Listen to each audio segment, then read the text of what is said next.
Well, Iran is at the heart of the conflict in the Middle East, and while its leaders support proxy wars against Israel and the West, its people are hungry for change.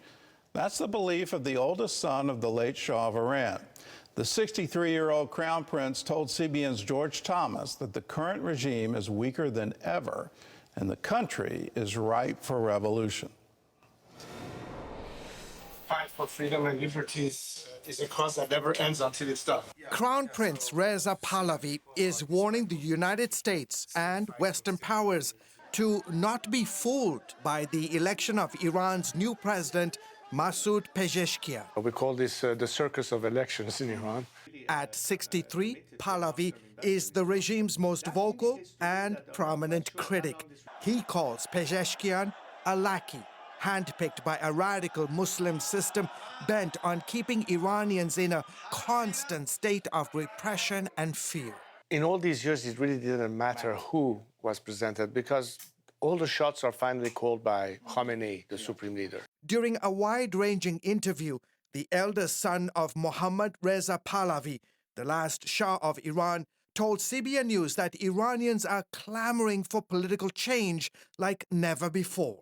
The regime's own figures demonstrate that at least 73% of the population want another form of government.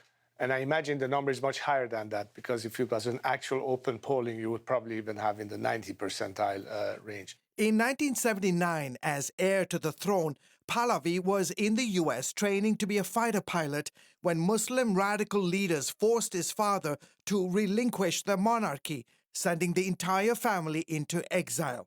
Pahlavi says the aftermath led to an Islamic-run regime that would devastate his ancestral homeland, where today 60% of the people live below the poverty line. 45 years of clerical rule in the name of religion and the immediate element of persecution and the fact that our country has fallen behind in terms of being on the route towards progress, because Iran by now should have been the South Korea of the Middle East. Instead, it's the North Korea of the region. Under the mullah's reign, Iran has become a leading state sponsor of terrorism and the root cause of instability in the Middle East and beyond. It finances Hezbollah, Hamas, Islamic Jihad, the Houthis, all in its proxy wars. And of course, it's all networks of activists that they have that are doing the bidding of the regime in the outside world, even in Western capitals. 45 years after the radical Muslim clerics took over the country, His Royal Highness says that the mullahs of Tehran are weaker than ever before and have lost their legitimacy in the eyes of a majority of Iranians. When you lose your legitimacy, whether it's religious legitimacy or political legitimacy, then you're simply holding on by sheer repression. When you have a regime that is completely delegitimized, when you have people who no longer believe in this system, even if they did at some point, and they want out, that makes these systems vulnerable. Case in point, the 2022 nationwide protests that followed the murder of Mahsa Amini, detained by religious police for allegedly not properly wearing her mandatory hijab. Iranian security forces killed more than 500 protesters and imprisoned some 20,000 people. Pahlavi says this clearly shows Iranians are ready to sacrifice for revolution. Nobody said that freedom comes for free. The price sometimes is extremely high. But are you willing to say that just because it's too expensive, I'm not going to purchase it and put up with what otherwise would be annihilation, demise? We don't have a choice. We have to do it. We have to do it for survival. We have to do it for sanity. We have to do it for humanity. We have to do it for our own interests, no matter what it takes. Despite Iranian proxy attacks on U.S. troops in the Middle East, acceleration of its nuclear uranium enrichment program, and funding of Hezbollah and other terror groups, Pahlavi cannot understand why the Biden administration continues to keep billions of dollars flowing to the terror regime. He says it's time Western governments stop appeasing the mullahs of Tehran. And what I have argued for years to foreign governments, particularly Western democracies, has been that your expectation of behavior change from the get-go was a false expectation, because you simply haven't recognized the DNA of this regime that needs to do all of it does in order to survive. It's not interested in the welfare of the Iranian people. It's simply aiming to export an ideology to dominate the whole world. Pahlavi, who idealizes Martin Luther King Jr. and Mahatma Gandhi for their pursuit of non-violent campaigns for political change, runs the National Council of Iran, whose mission is to replace the current Islamic-led regime with a secular democracy. He wants the world to focus on supporting Iranian people rather than keep coddling the regime's thugs. Even those who believe that maybe we could try and bring reform from within slowly but surely have given up on this idea. Look, we cannot have a religious dictatorship in the 21st century. We have to go towards a secular democracy. So that's why I think the majority of Iranians find themselves in the same optic, in the same vision. Knowing the history that you have with your beloved nation, do you ever say, you know what, I think this is too tough a fight. Too many innocent people's lives are being taken, and it's been 45 years. Do you ever despair? There were moments in time that I wonder if South Africans would have given up, or people in the Eastern Bloc countries would have given up, and even dissidents in the Soviet Union would have given up. I haven't heard once a dissident anywhere in the planet say, you know what, I give up. You can't give up.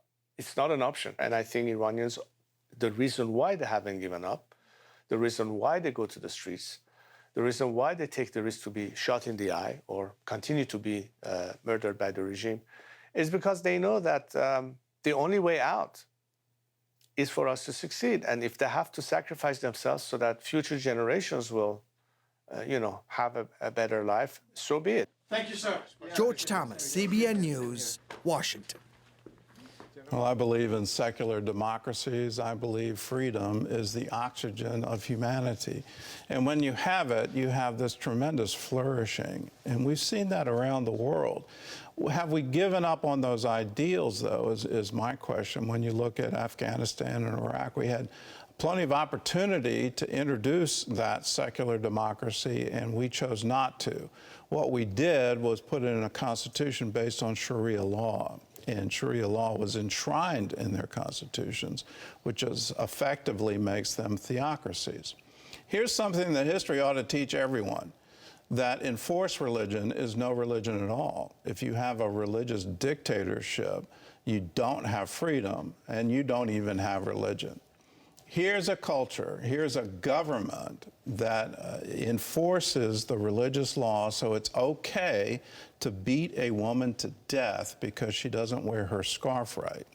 If you protest the government, you are now labeled an infidel and you are publicly hanged in the city square. That is what's going on today. In contrast to Reverend Martin Luther King Jr., in contrast to Mahatma Gandhi, those were essentially Christian cultures that believed in liberty, believed in freedom of conscience, freedom of speech, freedom of press, all of these wonderful freedoms. In an Islamic theocracy, you don't have any of that. You don't have the right to meet. You don't have the right to speak your mind. You do not have freedom of conscience. There is nothing in the bedrock to appeal to say we need to change.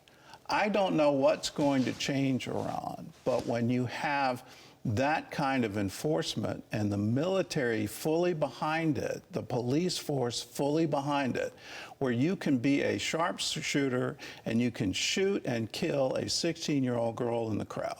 That means you had to have your sights directly on her and you had to pull the trigger. If you're able to do that, well, then you can quell any civil disobedience, you can quell any protest, and it will be impossible for people to come to freedom. But we can have faith in God, and let's pray and let's ask that God would change them and change their hearts. They would come to themselves and realize you can have a very prosperous Iran. You can have a full flowering of that wonderful civilization if you only allow it the freedom to actually breathe the oxygen. Without it, we're never going to see change, and we're going to continue to see the export of terror throughout the Middle East, and then once that's done, throughout the world.